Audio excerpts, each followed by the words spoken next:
First we'll need to press engine start and stop button twice.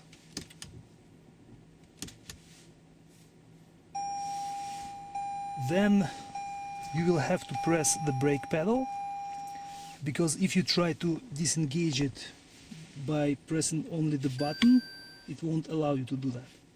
So you have to press the brake pedal first and then press the parking button once. I can hear the motor working in the back.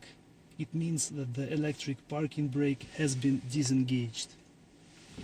And now you don't even have to press the brake pedal, just lift the button up once